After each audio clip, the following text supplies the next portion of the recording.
And here I am, 2 years after my depressing affair, a year and a half after my divorce, 1 year of therapy, 22 words into writing my story. And I think I have writer's block. I told Dr. Thompson I wasn't a writer by nature, but he insisted. His idea, minus the psychiatric nonsense, is that by telling my life story, I can find a way to move it forward. As if my life were a fairy tale. As if I'm just a character. As if by writing about the worst mistake I've ever made, I can write myself a happy ending. It sounds like bullshit to me, but Thompson is a PhD. He has a 4.8 rating in Google reviews, and I'm the one who hired him, so I guess I should give him everything I've got.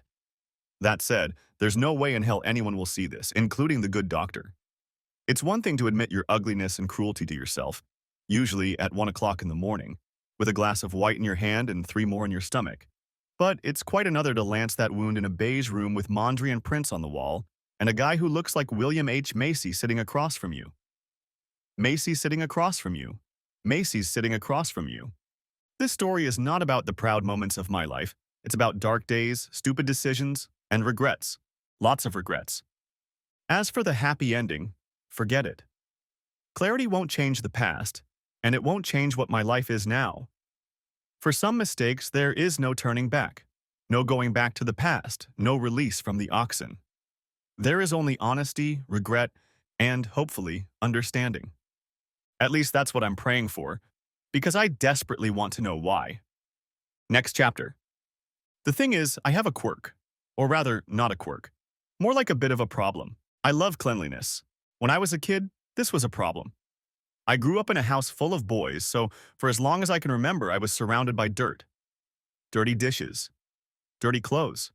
Dirty sports equipment and football cleats strewn all over the house. My parents cleaned as best they could, and as I got older, I started helping too. But as soon as we cleaned, my brothers cleaned even faster. My parents threatened and punished, but even I realized they were soft-pedaling. I think my brothers tried to clean up after themselves, but it was always, "I'll just leave my mitt here for a minute," or "I swear I'll shine my shoes later." With 4 boys, a few minutes here and a few minutes there, turned the living room into a living room that looked like a city dump. Because of my cleanliness issues and my brother's dirt issues, I was effectively banished from the living room, kitchen, and any other room the boys occupied. Fortunately, there was one place in the house where I could always hide from the mess, my bedroom. But I wasn't entirely comfortable there either. My mom, excited to finally have a daughter, decorated it in her version of the perfect little girl's room. A pink 4-poster bed, lampshades, lace curtains, and ornate provincial-style furniture. For me, it was a different kind of clutter, a little more acceptable. Needless to say, I wasn't a fan of it. I craved clean lines, barren surfaces, neutral shades. When I turned 9, the official age for choosing bedroom furniture in the Collins household, I devised a plan to transform my mom's girly gulag into my ideal fortress of solitude. The first step was a trip to IKEA. Oh, IKEA. This is where I wish I was a better writer. I wish I could find the words to express the joy I feel when I walk into IKEA. I am reminded of a quote by Alex DeLarge. "Oh, bliss, bliss in paradise. Oh, it was splendor and luxury in the flesh. It was like a bird of the rarest celestial metal or silver wine flowing in a spaceship.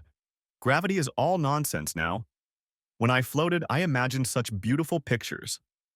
Of course, Alex was a fictional gangster pondering Beethoven, and I was a disgraced divorcee pondering Swedish furniture, but the spirit is the same.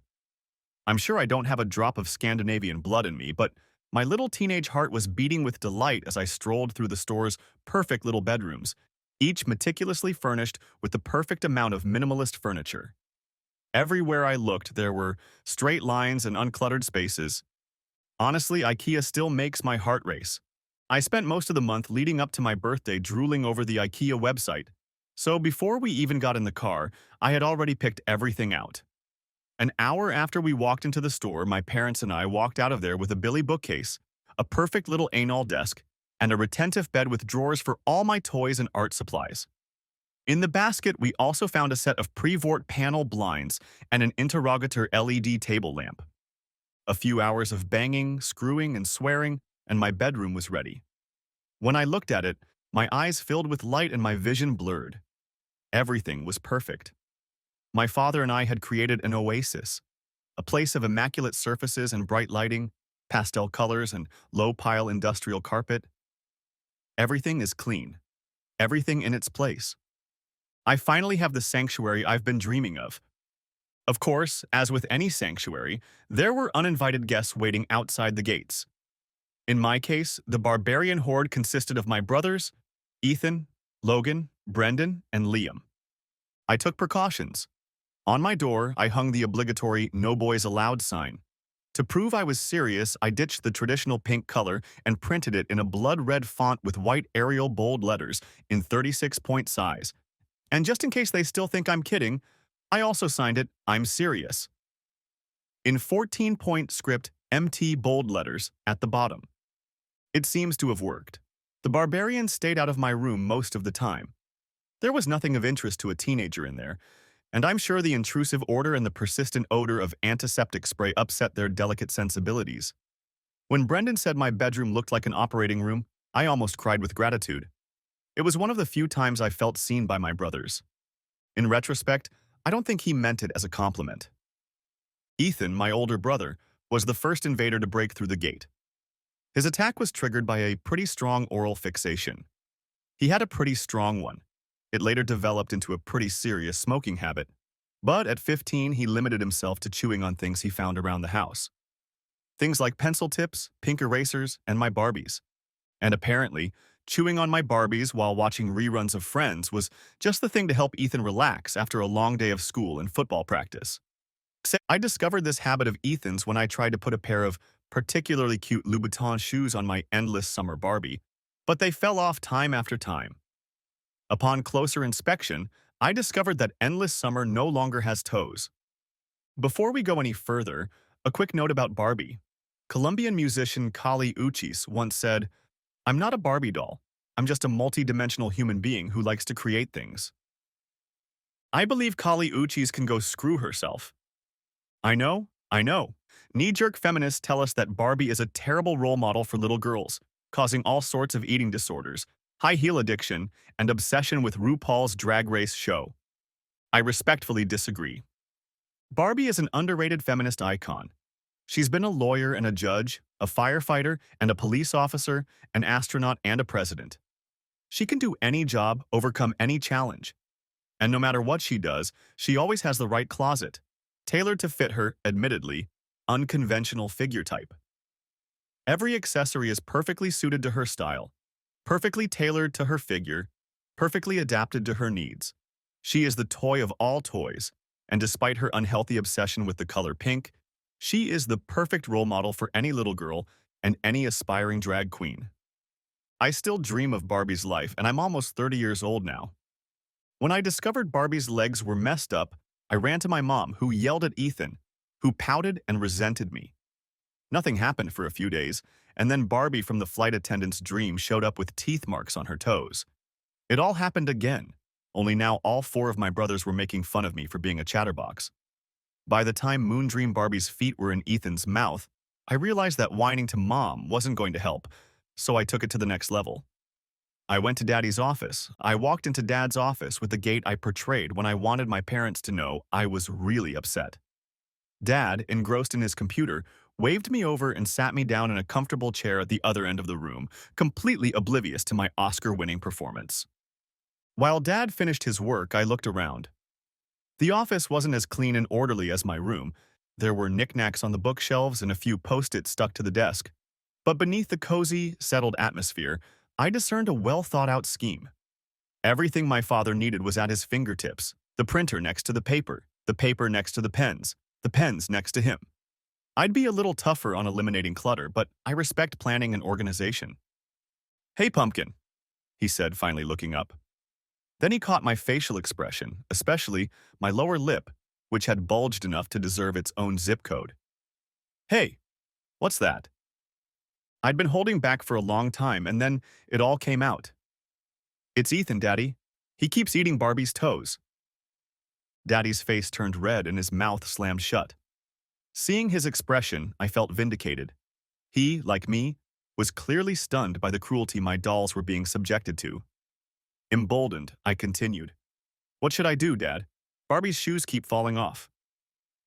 Dad bit his lip and his eyes seemed to be watering. I felt a wave of kinship. Dad understood. He hiccuped, said something inarticulately comforting, and hugged me. I could feel him shaking. I'd barely had time to tell him about Ethan bullying Barbie, and he was already crying. After holding me in his arms for about a minute longer, he pulled away and looked at me, his cheeks flushed and his eyes filled with unshed tears. He sighed and smiled softly at me. "What do you want to do about it, sweetheart?" "I want Ethan to stop, Daddy, and I want to fix my Barbie's toes." Daddy nodded. "Well, fixing your Barbies isn't that hard. Just bring them to me tonight and I'll see what I can do." Then his expression turned serious. "On the other hand, fixing Ethan might be a little more difficult. I assume you've already talked to your mom about it." I nodded. "And what did she say?" I folded my arms across my chest. "She yelled at Ethan. Then he did it again, and I told Mom, and she yelled at him again, and he did it again." He leaned back in his chair. "Sounds like the truth to me. Your brothers are a little stubborn." He sighed. "And I suppose you figured she'd talk to him, he'd apologize, and then it would start all over again?" I nodded again. Dad looked thoughtful, then leaned toward me. "Pumpkin, have you ever heard the saying that insanity is doing the same thing over and over again and expecting different results?" I shook my head. "Albert Einstein said that. He was a very smart guy." "I bet you can guess what it means, can't you?" "I guess it means that if something doesn't work, you shouldn't keep doing it." He stroked my head. "That's exactly what it means, kiddo. So if Mommy tells Ethan to stop, it won't make him stop, right?" He smiled at me, and I felt warmly happy. I loved it when Daddy talked to me like an adult, asking me questions and really listening to my answers. It made me feel important and in control. "I'm sorry, Pumpkin, but there's not much I can do that your mom hasn't done. We can punish Ethan. In fact, I'm sure he'll pay for your next batch of Barbies, but he'll probably continue to chew on Barbie's fingers." My brother's crybaby taunts had finished me, and I didn't want to whine, at least not in front of Daddy, but the injustice was more than I could contain. "But it's not fair." Dad sighed. "No, it's not fair. Sometimes things aren't fair." He paused for a moment and looked at me, as if measuring me, deciding if I was ready for the harsh truth. I sat up straighter and looked him in the eye. "Honey, look on the bright side," he said. "If yelling at Ethan doesn't work and punishments don't work, then you have to find something that will work. How did Ethan find your Barbies?" "I left them in the TV room." His mouth pressed into a straight line. "So let's get this straight. Ethan was in the TV room, probably watching CSI or something." "Friends." He nodded. "Okay, Friends. So, he's watching Friends and sees your Barbie on the floor. Being in a chewing mood, he decides to pick her up and try her toes. Sound about right?" I felt my face frown. "Yeah." Dad rubbed his chin. "What if Barbie hadn't been lying on the floor? What do you think he would have done then?" I blinked. I don't know. Maybe he would have found something else to chew on?" He smiled slightly. "I think so too." He pulled me into his lap and hugged me. "Look, I know it's awful that your brother is ruining your Barbies, and it's even more awful that you have to find a way to fix the problem yourself. But this is a good time to learn something important. Sometimes you're the one who has to solve the problems that are bothering you. So what are you going to do? Take out my Barbies?" He nodded. "Maybe make a special place for them?" He smiled at me like I was a genius. "That sounds like a good idea. Maybe one of the drawers in your new bed could be a Barbie drawer?" I nodded. The idea was pretty appealing. Truth be told, I loved Barbie because of the accessories. She had all of them. And I could easily envision turning one of my drawers into the perfect post-apocalyptic Barbie wardrobe slash stash slash bunker for Barbie's clothes. I was already envisioning rows of Tupperware containers, each filled with different clothing items, beauty products, or accessories. How would I organize them by color? By size? By number of items? My head was spinning with the possibilities that were opening up. I smiled at Daddy. "Thanks, Daddy. I'll go check it out right away." "Anytime, Pumpkin." 2 days later, I had all the new Barbies Ethan had paid for. Each had a full set of toes, and they lay in their hideout in neat rows, like perfect little soldiers dozing in their molded plastic sarcophagi. And their accessories, as I had envisioned, were stacked in stacks of matching plastic containers from IKEA, which I arranged mostly by size, though I sometimes changed them by purpose, and sometimes by color too. Everything was fine, at least until a week later when I discovered Barbie Malibu Dream on the floor of the TV room without half of her legs. I froze. What had happened? Had I left her unattended? Had I failed to protect my Barbie from the barbarian at the gate? I ran to my room. It looked pretty much the same, but I noticed that Barbie's drawer was open and the sheet was pulled up. My face grew warm. There was no way I was going to let the sheet get caught like that. My hands clenched into fists. Ethan had tracked her down. I remembered my conversation with my father. Fighting wouldn't help me. Neither would getting Ethan to pay for new dolls. My Barbie bunker was empty. Clearly, it was time to take matters into my own hands. Finding a new hiding place was easy. I built a box for my girls and hid it in a shoe rack in my closet. For a second, I wondered why Anne Frank's Barbie wasn't here, but then I dismissed it. Her clothes were too boring. My Barbies were safe in their new sanctuary, but Ethan still needed punishment. It wasn't even about Malibu Dream Barbies anymore. There was one place in the house where I was safe from the noise and mess of my brothers. One place where I could shut out the rest of the world. One place where I felt safe. And Ethan invaded it, stole from it, ruined my bed. And now he had to pay. Ethan was 6 years older than me, weighed twice as much as me, and was at least a foot taller, so defeating him was out of the question. Getting revenge took strategy, not strength. Brains, not brawn. Determination, not teeth. And if it was truly effective, Ethan must never find out it was me. My mind was spinning with thoughts of how he could get back at me. Maybe he'll look for my fingers. It took a few weeks, but I finally came up with a plan. Ethan had football practice every afternoon and Saturday. He would come home tired, drop his sweaty jersey, stinky cleats, and dirty pads in the living room, and then stagger to the kids' bathroom where he would shower and dry himself off with a towel, a black sheet that hung outside the bathroom door. 2 weeks after Malibu Dream, Barbie lost her toes. I headed to the bathroom at 5 o'clock, about a half hour before Ethan usually got home from practice. But this time, instead of toilet paper, I used Ethan's towel, and I wiped myself thoroughly. By the time Ethan finished screaming, half the family was in the bathroom and the other half in the hallway. He was crying and still wiping the brown streaks on his face with the towel, which only made them worse. Dad took Logan and Brendan out into the hallway while Mom whispered with him and tried to take the towel away. Dad closed the door. My parents never figured out which one of us did it. We were all suspects. As the oldest child, Ethan ruled with an iron fist, and I wasn't the only one struggling under his not-so-friendly dictatorship. We all had motives and opportunities. Unable to find a better solution, Mom and Dad resorted to the standard punishment of the highest order. "You're in trouble now." They sent us all to bed early and told us there would be no dessert this week. In retrospect, I'm not surprised my brothers didn't think twice about trashing the house. My parents were really bad at discipline. That night, lying in bed, I felt it. I had my revenge, and I had gotten away with it. I remembered Ethan's sobs and smiled. Who was a crybaby now? Over the next week, both of my parents apologized to me for the punishment. They knew, of course, that there was no way their little princess could have pulled such a cruel prank on my brother. But they needed to be fair, and they punished me along with my siblings. I assured them that I understood and stoically accepted my punishment, trying my best not to smirk at my brother's complaints about missing desserts. On the one hand, my revenge was futile. Streaks of shit on Ethan's face weren't going to make Barbie get back on her feet or stop chewing on my dolls. He'll still do things that piss me off, and if I'm not vigilant, he might even destroy another one of my dolls. He will always be stronger. He will always have cooler toys. But on this night, all was fair. The scales were even. I was in charge. Over time, that feeling passed, but I still felt a slight thrill every time I saw Ethan's new white towel. Over the next few years, my brothers would periodically break into my room, and I always retaliated.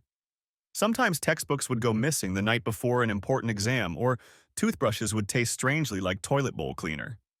Balancing the scales of justice was exciting, but also scary. I loved the creative, evil ideas that crept into my brain, but the more I indulged them, the more they pushed me around. I realized that if I didn't watch out for them, these little pranks could be the first steps towards becoming a monster. I wondered if that's how Jeffrey Dahmer felt when he first skinned a cat. Next chapter. In college, I found it easier to ignore my brilliant ideas for revenge. To begin with, I was busy. The economics program was rigorous, and I was one of the only girls, so I felt obligated to kick ass in my classes. Besides, the environment was much easier.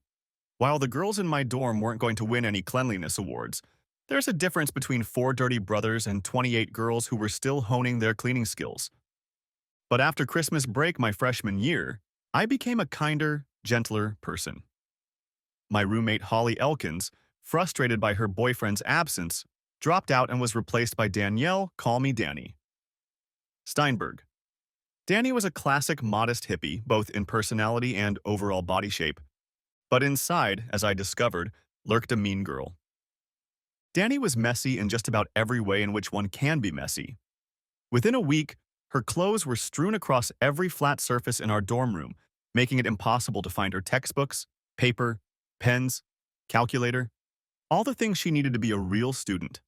That meant she was borrowing mine. Basically, Danny believed that everything that belonged to me was ours, and everything that belonged to her was her floor. God knows I was trying to find common ground with her. Opening the door, I pulled a smile on my face and started packing. After a couple weeks of this routine, I began to feel like an otter I once saw at the zoo. The water in his enclosure was warm and murky, and he was fidgeting compulsively in it, desperately trying to clean himself. Watching him, I felt a kinship. I realized he was going crazy, swirling around, trying to wash himself, even as fresh mud clogged his fur. Life with Danny was like that. Only, unlike the otter, I had a little evil part of my mind coming up with dozens, no, hundreds of diabolical revenge ideas. It was like I had a superpower that I constantly had to shut down so no one would see. I began to think of it as a voice, my little voice of revenge, always ready to offer advice on how to balance the scales of justice. By the end of January, Danny and I had divided the room in half. On one side was the clothes dryer, and on the other side was a room clean enough for the operation. Then the sarcastic comments began. Anyone who has ever lived in a sorority house can attest to the little things. The eye rolling, the remark about the roommate cleaning again. Soon we were practically a meme on the floor. Mary Danny and Crazy Ashley.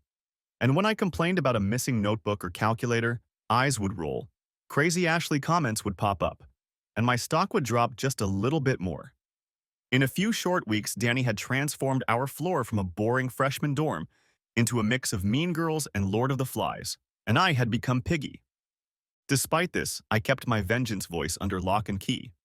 I could handle the mess, the sarcasm, the petty thefts, and the eye-rolling. After all, the semester was only a few months away, and then I'd be rid of Mary Danny for good. And then the pink scrunchie happened. The girls in the hallway wore scrunchies on their doorknobs to indicate that one of their roommates had a visitor. When Holly carried a torch for her hometown boyfriend, it wasn't a problem. But with Danny, pink scrunchie became a serious workout, and I soon found myself spending most of my time in the study room. I was trying to find a middle ground in my relationship with the arrogant Jezebel, who had opened a brothel in my house. I offered to set a regular schedule for her to keep up the parade of makeup-clad scholars, poets, baristas, and couriers she let in and out every now and then. Or perhaps I suggested she could try engaging in some outdoor activities.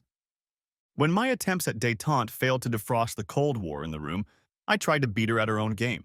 I bought myself a pink scrunchie and hung it on the door to carve out a few hours to study at my desk. Nevertheless, under Danny's relentless onslaught, I spent most of my time in exile in the study hall. Perhaps we would have stayed that way, exchanging scratches, fighting for control of the room, had it not been for my first big test in world economics. Unfortunately, it was scheduled for the day after one of Danny's marathon days, which meant I wasn't allowed to get to my textbooks and notes. After waiting in the break room for 3 hours, I was tired and committed a cardinal sin. I ignored the pink scrub. I expected to see Danny, but her bed was empty. I wondered for a second if she had already left and just forgot to bring her scrapbooking with her. Then I caught some movement on my side of the room. It took my brain a moment to realize what I was seeing. Danny turned her head. "Get out," she shouted. "Screw you," I shouted back. "Not on my damn desk." I grabbed a can of Lysol from the nightstand and started spraying. My desk, my book, Danny, I screamed. He screamed. She, stumbling on the floor, followed him, and I pulled her apart as she walked out the door. It was done. At that moment, the brave little part of my brain that came up with cool ideas for pranks stopped whispering and started screaming. I ignored the first wave of ideas, Bengay and her lotion. Well, lots of Bengay. And superglue. I waited. I tried to calm down. And once I calmed down, I started planning. My revenge was going to be sneaky. Danny's smartass remarks had already gotten me labeled as a weirdo in the hallway.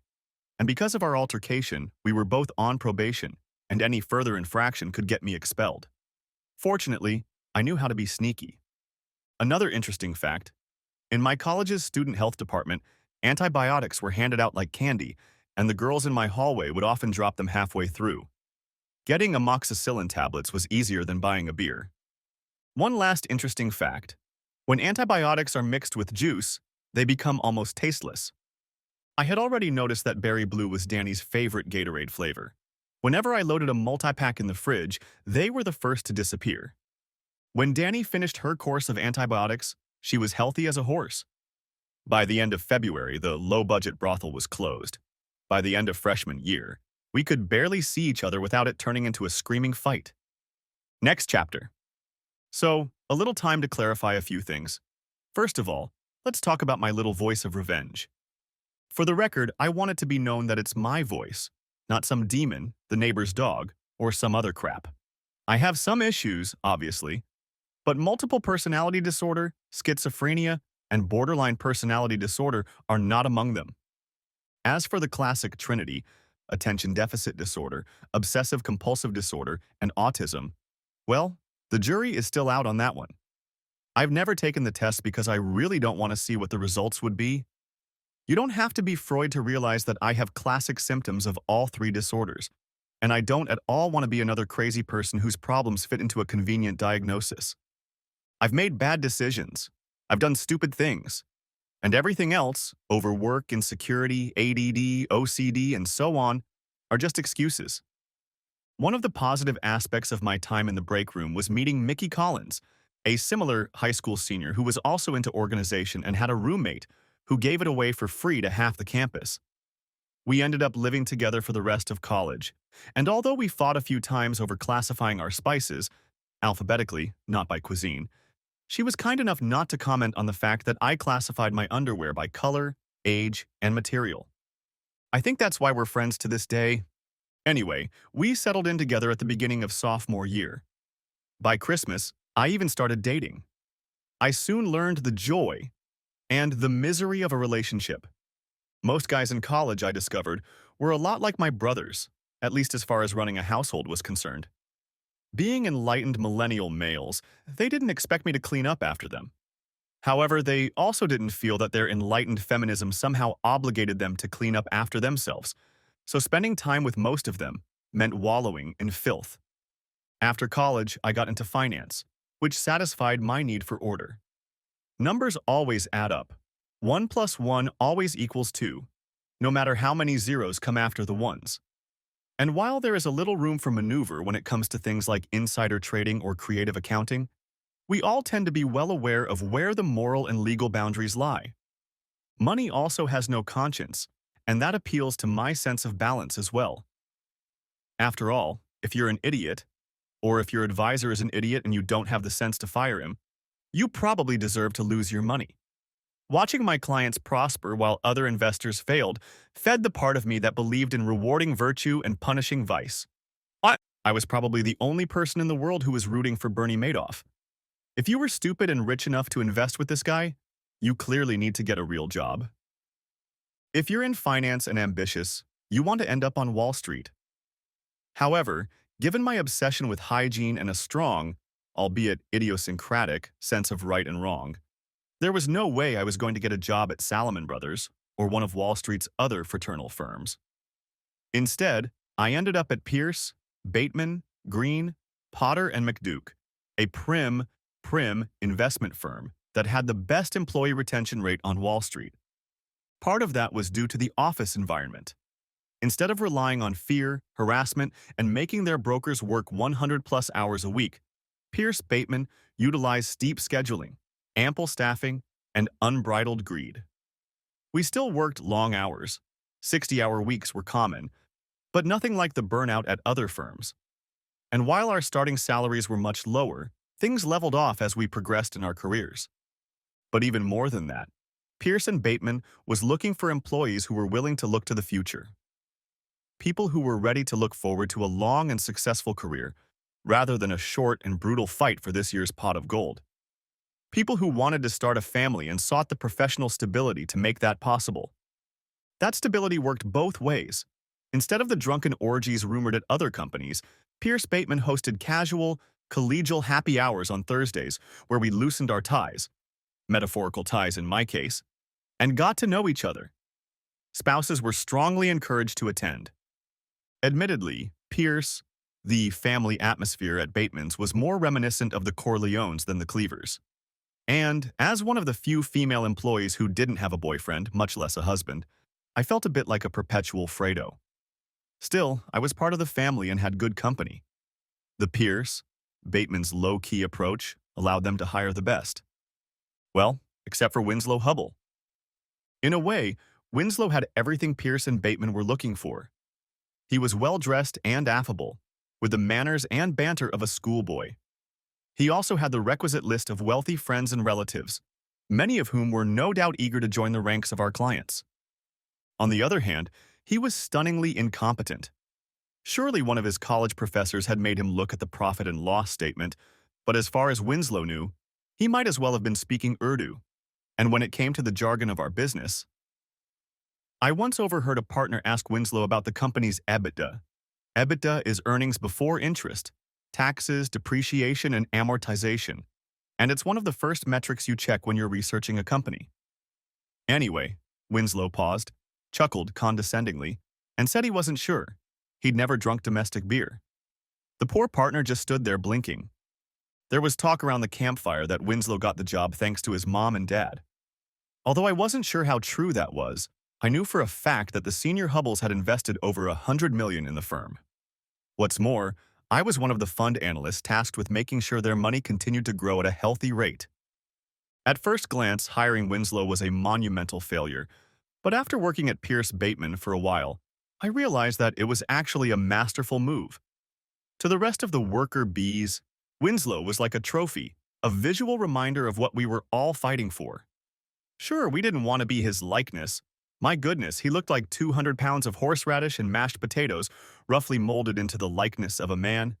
But he was proof of what we could accomplish. If we work hard enough, make enough money, build enough strong clients, kiss enough asses, well, maybe our kids will be incompetent, bumbling morons, and still be able to make six figures. Heck, that's the American dream, right?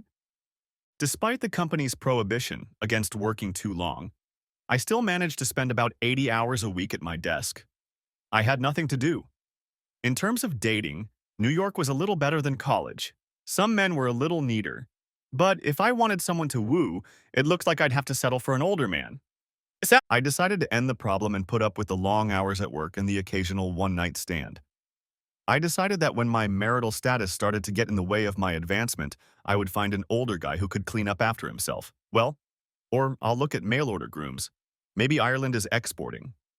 As far as finding casual one-night stands, Mickey Collins was a lifesaver for me.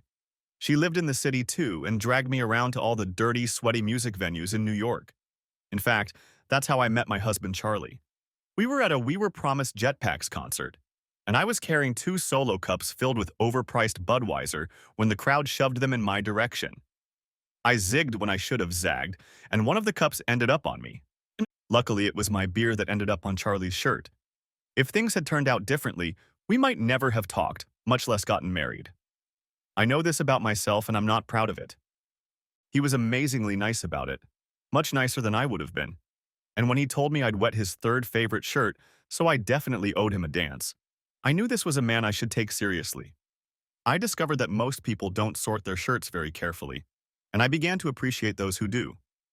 Of course, dancing was also a plus. When I saw Charlie's apartment 2 weeks later, I knew I had fallen in love. Everything was from IKEA, from the screamy LED lights, to the scub drawer organizers. I also admired the way he rolled up his socks and arranged them by color. Not that I'll admit to looking in his drawers.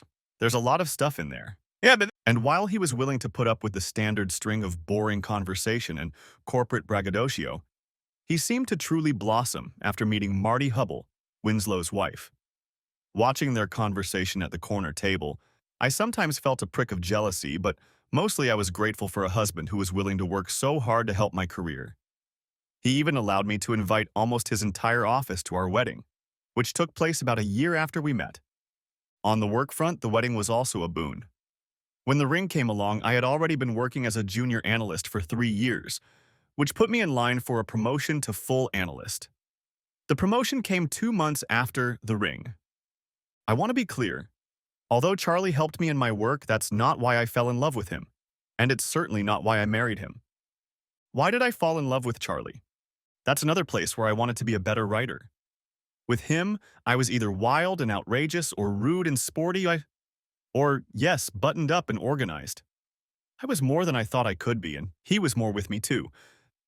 There was something between us that had no name.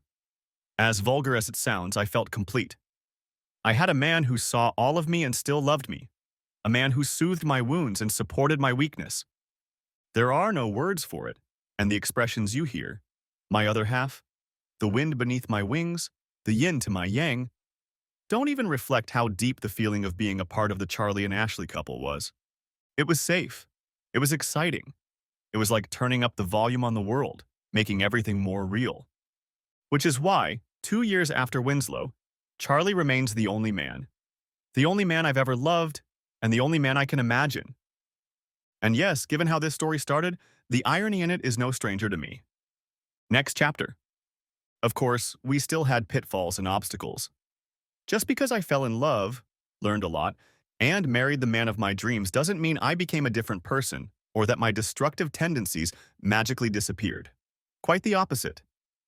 When you pack two determined, somewhat obsessive cleaners into a 400 square foot apartment, essentially a 20-foot square box, you have some friction. Add to that two high-stress jobs that exhausted Charlie and me by the end of the day, and then add the lack of time to clean during the week. This is not a recipe for domestic bliss.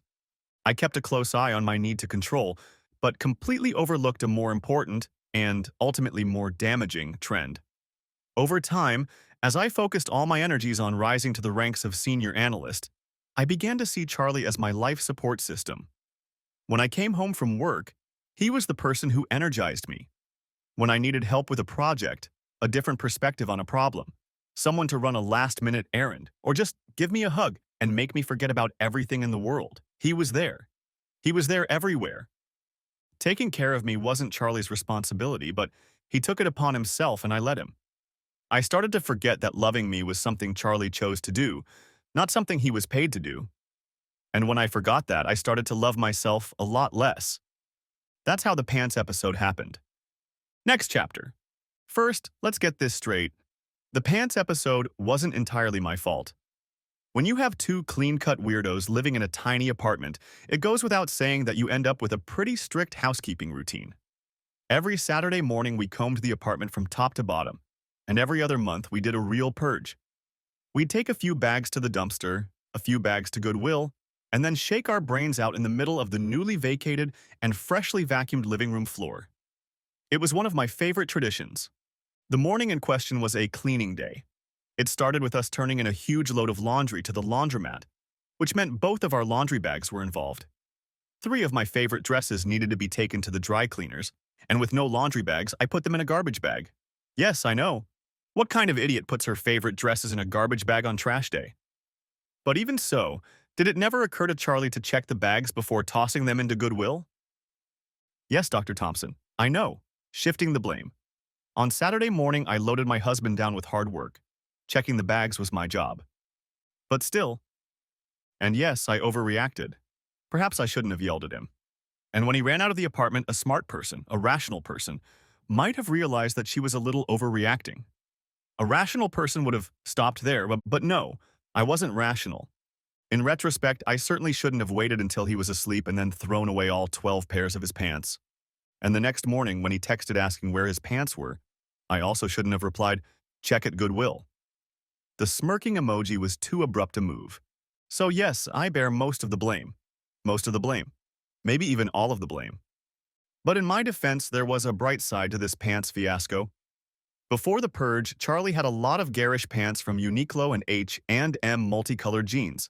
Shiny polyester pants. Sure, his job wasn't up to the same standards as mine, but you dress for the job you want, and his Uniqlo chinos said his dream job was working at the post office. Yeah, I know. Look, it's hard not to make excuses. I ended up undermining my husband's trust and ruining our marriage. And that's not the worst part. The worst part is that the pants episode triggered something in me. It's been years since the Danny Steinberg incident, years during which I had kept most of myself on a leash. And while I was appalled by my behavior, some part of me, a bigger part than I'd like to admit, felt like it had been let out of prison. In retrospect, I can say that Charlie took the whole pants thing incredibly calmly. He probably would have been entitled to walk out the door, or at least show up to my work party in cropped sweatpants.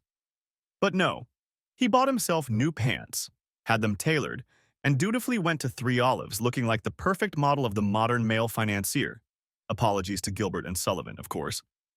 But although things seemed to be getting better, problems were still bubbling underfoot. We should have talked about it, but instead Charlie treated me silently for 4 days. It was effective. He was a talkative man, and his silence was louder than most people's screams. Without words, it told me that he was seriously angry. The only thing I didn't realize until much later was how deep that anger was. Still, I slowed my step. I didn't stop completely. After all, the little voice of vengeance was free, and it was hungry. Instead, I started looking for little things to punish him for, and then pulling little pranks to even out the scales. Filled the sugar bowl with salt, stole the book he was reading, taking all the marshmallows from his Lucky Charms. Little revenge for little things. As time went on, we slowly got back to normal, or at least a new normal. Replenishing our closet for a couple months wiped out all of our expenses, and we had to look for free classes. Or rather, I had to look. As punishment, I took it upon myself to plan our calendar. I discovered free concerts in Central Parks and tracked down the best musical acts in the metro. $2.75 subway fare for live music. I sought out weird little museums all over the city and tracked down their free admission days like I was a Catholic mom with 10 kids and 5 bedrooms. We picnicked in cemeteries and lounged afternoons on city beaches. We talked, laughed, discussed our big dreams, our least favorite foods, and the fact that most modern art is a joke. We became closer than ever. And then Caitlin Kahn happened. Next chapter. I won't even pretend that my reaction to Caitlin was rational. When I met her at a 5K race sponsored by Charlie's company, she launched voices I didn't even know existed. There was my familiar voice of revenge, plus the voice of jealousy, the voice of insecurity, and a totally freaking irrational voice. The thing is, Caitlin was really nice. She was a little shy and seemed to feel a little awkward in her thin sweatshirt and tights. I think she pointed out at least 3 times that these were not the usual thick sweaters and corduroy pants she wears to the office. And I was very nice too. Having handled the money of annoying old preppies, I knew how to put a nice smile on my face when talking to people I enjoyed gutting. Caitlin and I chatted about all sorts of silly things, where she bought her shoes and where she went to school, how long she'd been running, and what the best diner in her neighborhood was. Standard, superficial conversation between a devoted wife and her husband's friendly coworker. But beneath the surface, I was seething. Watching Caitlin, I felt jealousy and vulnerability. Looking at her, I saw the fragility of the shelter Charlie and I had built. I wanted to lock the doors, board up the windows, hide my Barbies. I'd been to Charlie's office Christmas parties and met his coworkers, but that was when I first realized, really deeply realized, that he had another life besides me. A beautiful woman who looked up to him, colleagues who relied on him, a job that mattered to a lot of people. At Pierce, Bateman Charlie was a handyman who came to weekly happy hours to support me. Every Thursday, he watched me flirt and make my way through a crowd of men who were pretty hot, if you liked strong chins, expensive suits, and inflated egos. He knew everything about my world, from the nicknames of my coworkers to the deadlines of my projects. God, when I think about how much time he spent talking to Winslow with a fake smile on his face while he humbled himself and didn't, I think maybe Charlie deserves a Nobel Prize, or at least sainthood. But when it came to his work, I was the absentee wife. I didn't know if his company had happy hours or if he attended them. I didn't know about his work projects, or even what he was doing. And then a horrible thought crossed my mind. What if the only reason we'd gone to the Central Park race that day was because I was a runner, and Charlie knew I'd enjoy it? I felt the blood rush from my face. What did it say about our relationship that I only came to his events when I liked them? I thought I heard thunder in the distance. A storm was looming on the horizon, threatening to destroy my perfect life. As I watched Charlie with Caitlin, I realized that my willingness to overlook half of Charlie's life had left the door open to potential predators. A smart person, a rational person, would have taken advantage of the red flag and looked a little deeper into my husband's work life. As for me, all I could focus on was the fact that a beautiful woman was casting masculine glances at my husband and he wasn't pushing her away. My jealous side was saying, "Oh God, no." And my little vengeful side was hatching the idea of cutting off her hair. One strand at a time. No scissors. As for my rational side, she seemed to be packing for a trip to Rio. As we walked back to the apartment, I looked at Charlie in silence. I'm sure he could tell my anger by the angle of my jaw and the stiffness of my gait. When we finally talked, he'd done everything right. Minimized his relationship with Caitlin, talked about how much he loved me, flirted until I was, well, not happy, but at least calmed down. How did he put up with me? How could he tolerate my behavior? Even after 2 years of working with Dr. Thompson, I still can't figure it out. When I got home, I did exactly what you would expect a jealous, immature, guilty wife to do. I had fun with him. Maybe I hoped I would leave him so devastated that he would have nothing left to do but give to Caitlin or the other women in his office. I decided to pay more attention to my husband, and in the meantime, remind him where he belonged. Charlie's behavior in the weeks that followed didn't reassure me, but I'm not sure there's much to reassure. The voice of vengeance went crazy, reminding me over and over again of the way Caitlin looked at him like he was a noble cow, not to mention the way he and Marty Hubble cuddled during happy hour, or the way he looked adoringly at the barista at our neighborhood Starbucks. Having seen one threat, I now saw them everywhere, and yet I hung in there. Until Hell Week. Next chapter. Once a year, Charlie's office would go into overdrive as they rushed to publish the company's annual report. His team would suddenly go from an 8-hour workday to a 12-hour day, or even longer. I knew it was coming, but I wasn't prepared for the visual reminder that Charlie's world extended beyond our apartment. Our marriage. On the first day of Hell Week, Charlie came home 4 hours late and looked terrible. The last shreds of my rational side whispered that his dirty clothes, 1,000-yard stare, and obvious fatigue spoke of a long, brutal day at work. Meanwhile, the jealous me stood there with a mouthpiece and shouted that being exhausted and having a good time were very similar. And the not-so-rational me, the new girl who showed up on the day of Charlie's 5K, heard the thunder, felt another earthquake roll through our cozy, comfortable oasis, and finally lost my temper. I still blush when I think of my poor husband, wobbly on his feet as I scolded him for coming home late from work.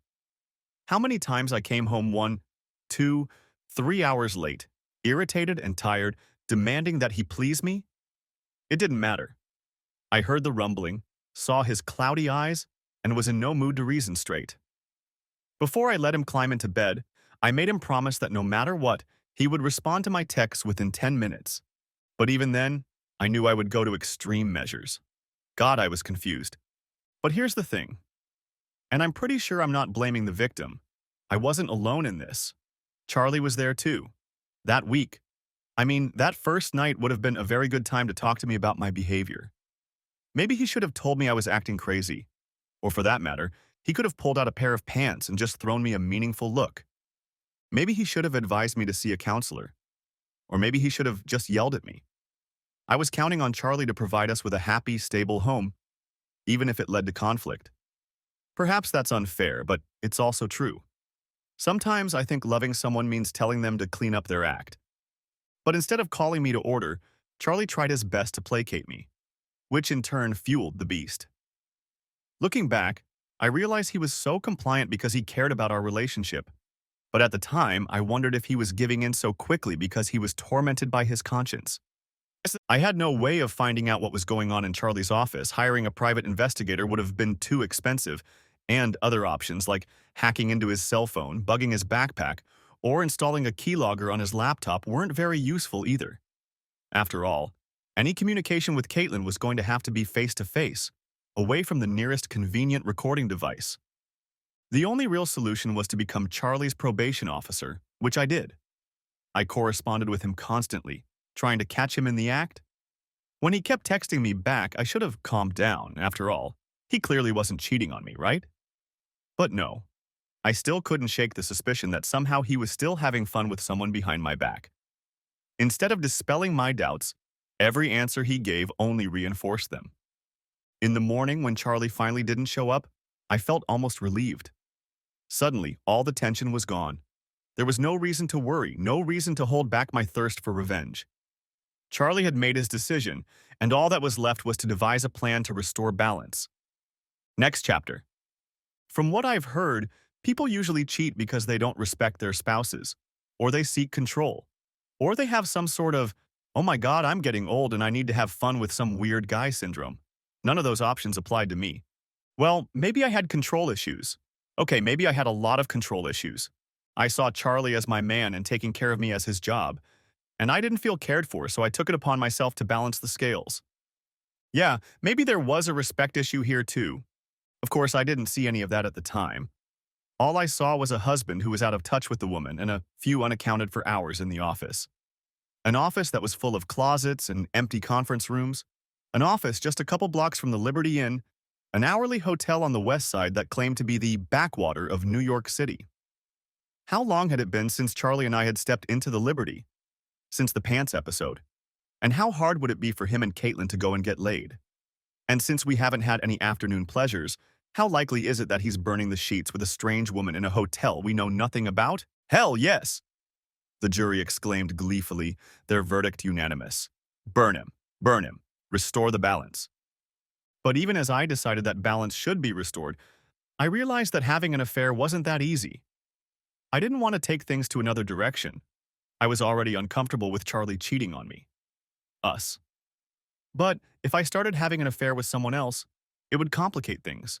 Then I'd be the cheater, and Charlie would justifiably retaliate against me, and that would start the cycle. This wasn't about destroying my marriage. This was about saving it. At least that's what I told myself. There were also logistical issues. My job had me chained to my desk, so I couldn't scour the financial district looking for someone to take home. What if I couldn't control my new lover? What if he passed something on to me? So many variables. So much clutter. God, I hate clutter. I've heard that a lot of romances start in the office. It's not hard to see why. There's opportunity, temptation, interaction, and lots of horizontal surfaces. If I were looking for true romance, if I wanted to cheat on my husband, maybe develop feelings for someone else, generally have my world rocked, my office would be a one-stop shopping destination. While Bateman had no physical fitness requirements or minimum hair products for employees, the office was full of gym rats, with heads stocked with high-end protein gels and curl creams. Trouble is, the place was also full of egomaniacs, those who claim to be the ones who decide whether to start or end an affair, and whether to throw it in the face of a cuckold. The kind of egotists who enjoy winning over women and tend to whisper about it in the office and at weekly meetings. The kind of egotists who wouldn't hesitate to destroy my career and marriage for bragging rights. I needed to find a puppet, a guy I could control, who would be happy to get some weirdness, who wouldn't get in the way of my emotions, and who I would have no problem dumping when the time came. Ideally, someone from the office. I wanted Winslow Hubble. He was perfect. Unattractive, not too smart. A total badass with a lot to lose and not smart enough to realize I had a lot to lose. Plus, doing it to him would make Marty Hubble a head shorter, at least in my mind. That's how 6 days later, I found myself staring at the ceiling, wondering if my husband had replaced the smoke detector. Next chapter. Sometimes you hear about cheaters who don't expect to get caught and are surprised when their loving husband or wife starts yelling, screaming, and throwing things. That's not about me. On some level, I guess I always expected Charlie to get caught. I imagined he'd get upset with me.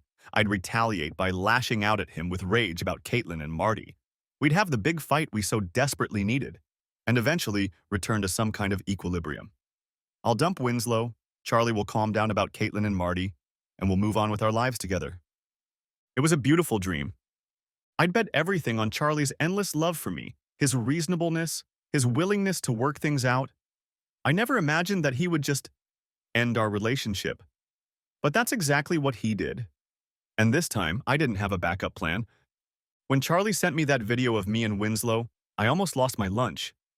It was so disgusting. Did Charlie laugh at me? Was he crying? The embarrassment lasted a few minutes, and then anger swept over me. How dare Charlie throw Winslow in my face? How dare he threaten me with divorce over this? Didn't he know the ordeal I'd gone through to keep us together? How hard was it to find a way to forgive his cheating without compromising myself? Oh my God. Just because I let that disgusting bastard inside me? Just because Charlie had a video and I didn't? How the hell could he hold a high office? I felt like I was on fire, burning with anger. And to make matters worse, Charlie hadn't even deigned to stay home so I could yell at him, threaten him, attack him, cry at him, make him love me. That first night, I broke a few things.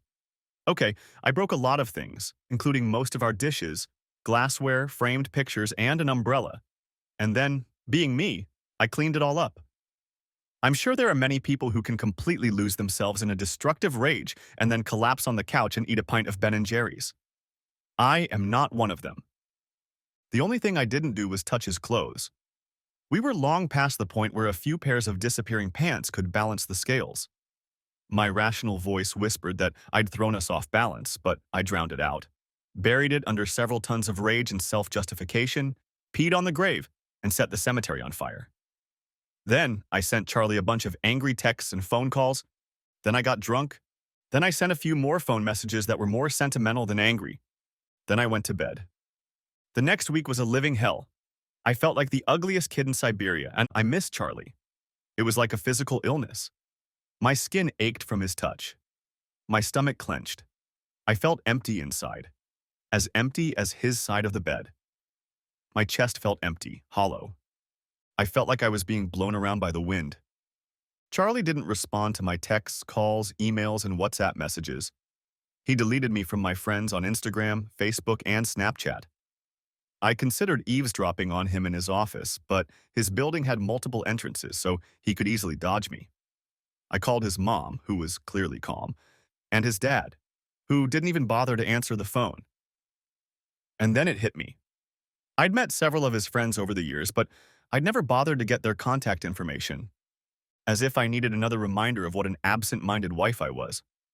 I remembered Charlie's silence on the days I'd thrown away his pants, and my horror intensified. This guy could teach my parents a lesson in punishment. There was nothing worse than having him turn his back on me. I'd always been the more coldly calculating of the two of us, but after Winslow, Charlie had put me in an awkward position. With a few surgical incisions, he'd neatly cut himself out of my life. The day after he left, I came home from work and found his belongings missing. A week later, a bailiff showed up on my doorstep with a manila envelope in hand. Charlie wanted to take half of our joint savings and a few things from the apartment. We would keep our retirement accounts, and he offered to let me keep all the furniture. It was a fair deal, perhaps even a generous one. It's the kind of deal one makes when they want to get things done quickly. I was furious. I went back to his parents, but I didn't get anywhere. Charlie talked to my parents, and they were no help either. My dad said he was disappointed in me, and my mom was crying. I wondered if they were trying to figure out a way to send me to my room and deprive me of dessert. I didn't have enough money to hire a good lawyer, but I did everything I could to delay, waiting until the last minute to respond to his divorce petition, demanding hearings, demanding counseling. I couldn't stop the process, but I slowed it down. All I wanted, I told his lawyer, was contact, a chance to talk. After 2 months of procrastination, I got what I wanted. Charlie wrote me a letter. Dear Ashley. He used my full name. I'm trying to do this the easy way. I still love you, I think I always will, but I can't erase the memories of seeing you with Winslow. And even if I could, I can't spend the next 50 or 60 years wondering when, not if, I'll piss you off again. And I certainly can't live in fear of what you'll do for your next revenge. In 2 years, you've gone from destroying my pants to destroying my faith in you. I shudder at the thought of what you might destroy next. I tried to be soft on this issue. I told both of our families that you did something that irreparably destroyed our marriage. While I'm sure they could have filled in the blanks, I didn't do it for them. I also didn't show the video to anyone. What's more, I didn't even bother to watch the last one. After I watched one, I didn't need to watch anything else. So here goes. Sign the papers. If you don't sign, I'll dig up both videos and let our family and friends know exactly what caused the breakup of our marriage. And my explanation will be well illustrated, and let's part mercifully. Let's rebuild our lives. Let me go, Charlie. There were probably a lot of things I should have realized from this, but primarily that Charlie never got to see my last day with Winslow. I blushed at the thought of him watching it, and felt a strange sense of relief that he hadn't seen the worst of it. Sure, I didn't like the thought of my parents, in-laws, friends, and coworkers seeing me tumbling around in bed with Winslow, but I knew I could get through it. The hardest part would be Charlie. It was enough that he'd seen me with Winslow, but to see it on the last day was a humiliation I was unlikely to survive. And then there was Charlie threatening me. This was the man who had let me destroy his closet, who had given so much of himself to help my career, who had made my world so much bigger. I knew he was telling the truth when he said he loved me, but he was also telling the truth when he said he would destroy me if I continued to fight for a divorce. That's when I realized this wasn't a tactic, a prank, or a negotiation. Charlie was going to leave me. I was going to be alone, more alone than I had ever been before, if only because I now knew what it meant not to be alone. I felt something crumble inside me, like I was exploding or shrinking inside myself, like the emptiness was finally eating me whole. I wrote him back, "Dear Charlie, you win. If you promise to destroy the videotapes, I'll sign. Love, your Ash." His answer was short. "Ashley?" "I promise, Charlie." I signed the papers. A few months later, we were divorced. Next chapter. Epilogue. Once I accepted the inevitable, the divorce was easy. Charlie let me keep the apartment, half the money, and most of the furniture, at least what was left after my tantrum. I ended up moving in with Mickey Collins in a nice, ultra-modern apartment in Battery Park City. It was close to work, and the neighborhood was beautiful in the spirit of Logan's Run and a utopian future. All in all, it was exactly how I envisioned Toronto to be. And yet I missed our cozy little neighborhood. The Zabar's store on the corner, the old Irish bar on the next street. Most of all, I missed Charlie. I found out later that he had moved in with his friend Aaron in Jackson Heights and then rented his own apartment there. On the one hand, it was Queens, so I clearly won. On the other hand, I sometimes imagined Charlie in Little India, Little Thailand, or Little Mexico, wandering through curry stores, street saris, and open-air markets on amazing adventures, without me. And that's when I realized I'd lost. I rushed to work, ran inside as soon as the doors opened, and stayed there until the cleaners escorted me out. I told myself I came early because it was now a 15-minute walk to work, and I left late because there wasn't much nightlife in Battery Park City.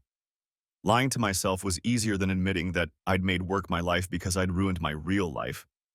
Winslow had been trying to date me for months, but it was easy for me to talk him out of it. I told him I didn't want to mess up the divorce case, that I wasn't ready, that work had gotten me down, that I was depressed, all the standard excuses. And he, being Winslow, would nod his head, say, "Yes, that's reasonable," and look at me with puppy dog eyes, letting me know what he wanted. After 6 of our afternoon meals together, the puppy dog eyes had no effect on me. Marty Hubble still came to happy hours at Three Olives. She seemed normal, but there was a sense of sadness about her.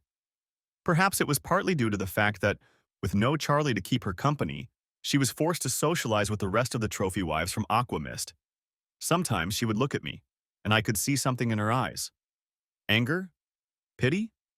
I hope it was anger. A year after the divorce, Winslow went on vacation. When he returned a month later, he couldn't meet my gaze, or indeed anyone's gaze. Then Marty stopped showing up at social gatherings on Thursdays. From what I heard, they broke up. A few months after Winslow Light showed up at the office, I started dating again. Mickey finally pulled herself together and declared that either I was going to start my life over or she was going to look for a new roommate who, quote, wouldn't turn on the lights every time she opened her mouth. Mickey has a way with words. We went to a few concerts together. Arctic Monkeys at Webster Hall, Gogol Bordello at an institution in Bushwick, before we ended up at a We Were Promised Jetpacks concert in downtown Brooklyn. I should have known what would happen next. We were promised. Jetpacks weren't that popular, but it still took me by surprise. I ran into him in the smoking area. I was so shocked that I tripped and splashed beer on my t-shirt. I didn't pay any attention to it. When he saw me, his eyebrows went up. I think he was surprised too. For a while we looked at each other, waiting to see what the other would say. Finally, I interrupted. "Truce?" I said. He smiled. "Truce." I wiped one of the benches. Sanitary napkins fit easily in my purse, and they're a girl's best friend. Meanwhile, he was watching with a half smile on his face. I threw him a fake look. "You like that, don't you?" The smile blurred. "Even a little too much. Are you going to take the sidewalk too?" "The ass." He chuckled. "So are you going to sit down or what?" I said. "I'm deciding for now. Is it safe?" I smiled back at him. "No germs?" We exchanged a few phrases. "Where are you? What are you doing? Did you hear?" He smirked oddly when I mentioned Winslow deflating and Marty leaving. I made a mental note to ask him about it later. Every once in a while, some hipster would come up to us and we'd sit down on a bench so that our feet were almost touching. The centimeters separating us were killing me. I felt like I could feel the warmth of his knee on my skin. After a while, we ran out of things to catch up on. 2 years apart had been too full and too empty. For my part, I absorbed that time with long hours at work and grueling hours in therapy. For Charlie, it was visits and explorations filled with hole-in-the-wall restaurants, bodegas, and, yes, sari stores in deepest, darkest Queens. That said, no dates. Or at least no important dates. Finally, he threw me a look that meant it was time to rip off the Band-Aid. "Why did you do it, Ash?" he asked softly. My heart beat faster when I heard him say my name.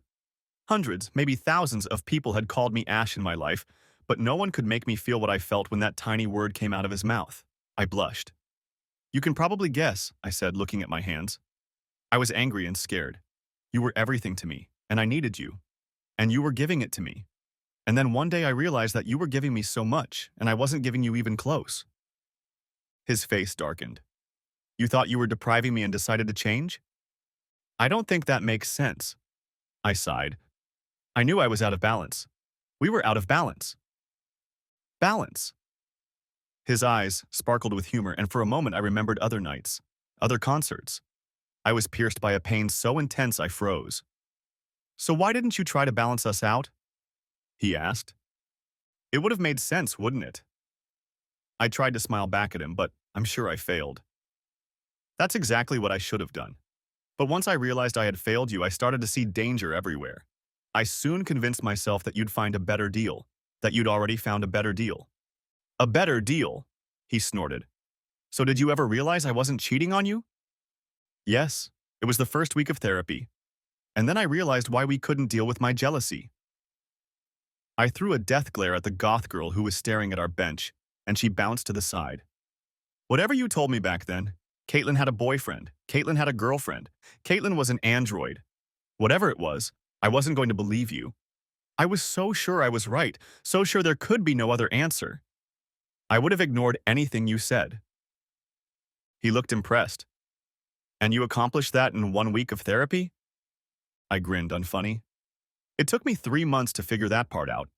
I'm still trying to figure out how things even got this far in the first place. Why I sabotaged myself, us, so completely." "And what did you come up with?" I grinned.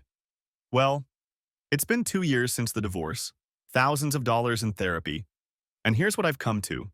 I was definitely in my own little world, being incredibly selfish and setting my marriage on fire." I snorted. "What the hell? That's a start." He didn't smile back. "But why Winslow?" "Oh, that's easy." I leaned my back against the wall. Winslow was a joker. He was easy to convince, easy to control, and there was no way he'd give me away. Most of all, I chose him because he was so awful. I knew there was no way in the world I could fall in love with him. I gave Charlie another wobbly smile. "And I would have gotten away with it if it weren't for you damn kids." He answered me with a wobbly smile. "You know there's no way I could have stayed with you, not after this." "Yeah, your letter made that clear." I caught a whiff of cigarette smoke among the clouds of mango vape. Someone was actually smoking in the smoking area. I wondered if some random hipster was going to call the bouncer. I don't understand that you never got back at me in Winslow. I can't live with that. I'm going to have to balance the scales. Balance the scales? Who says I haven't? He looked thoughtful. About a year after our divorce, I got together with Winnie. I had some free time and I learned about everything. All his little demons. I laid them out on the table. He grinned. The whole thing is that his self-esteem was built like a house of cards, on the favors of his parents, the scandals they kept quiet, the events they orchestrated. It took me about an hour for it all to come crashing down. That's it? I felt disappointed. Winslow had helped destroy our marriage and he just got a stern talking to? Charlie shrugged. I also gave him a video of you and him together. Let him see himself in action. Let him hear him talk about me. I think I've half convinced him he's gay. I chuckled. It sounded almost real this time. That explains a lot about what happened to him. He got confused. It's like he's turned into a ghost that haunts the office. The smoking area emptied out. Apparently the band was going to continue their performance. He deserved it. Charlie's face was stone cold. I also gave Winslow another video. I felt a pain in my gut. Not on the last day. He glared at me. I promised I'd destroy it without looking. I keep my promises. I blushed, and the pain in my stomach intensified. It wasn't hard to guess what he meant, after all.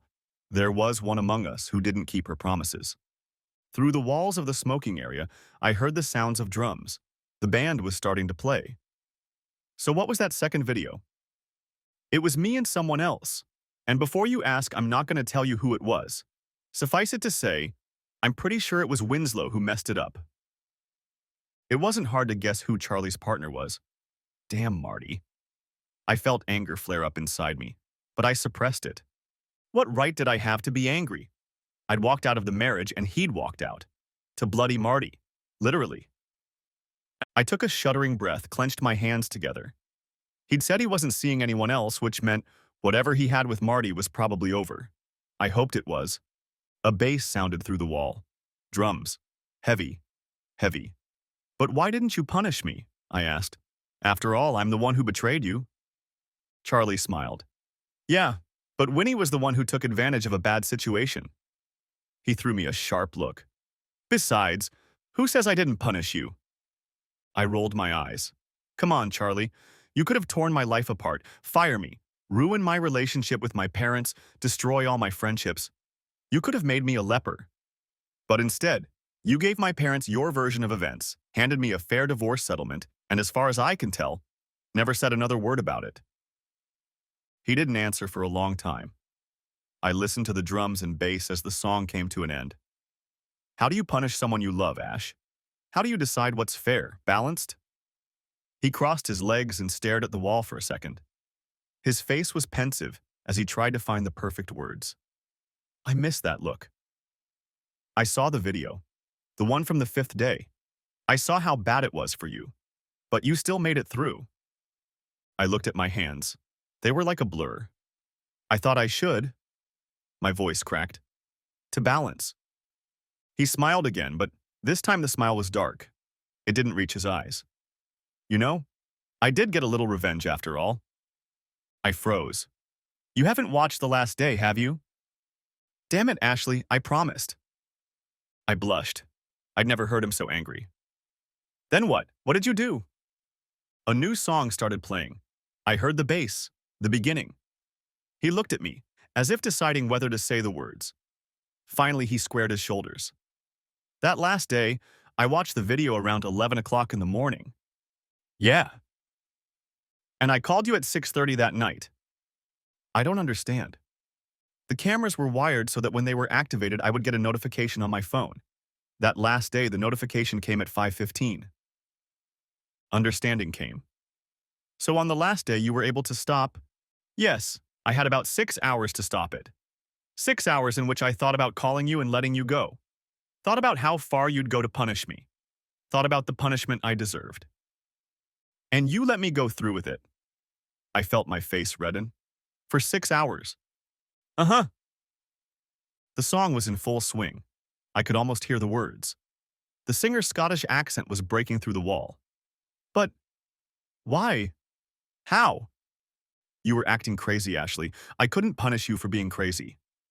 His eyes went hard again. They were so dark, so cold. But that doesn't mean I couldn't let you punish yourself. I flinched. Winslow's dirty finger, dropping it on the floor, scratching my skin over and over. Charlie could have stopped all of this with one phone call, but he didn't. He decided I needed to be punished, and I couldn't bring myself to honor his request. I felt out of sorts.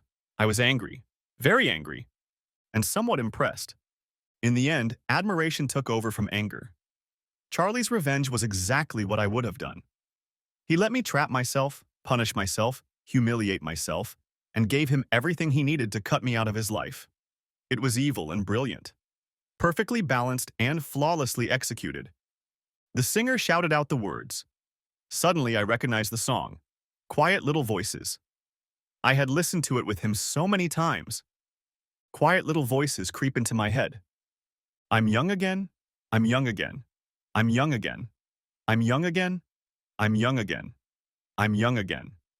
I'm young again. Have I spoiled my husband? Looking at his face, I could see the hidden emotions. He wasn't really proud of what he had done, but he wasn't proud either. He didn't regret anything.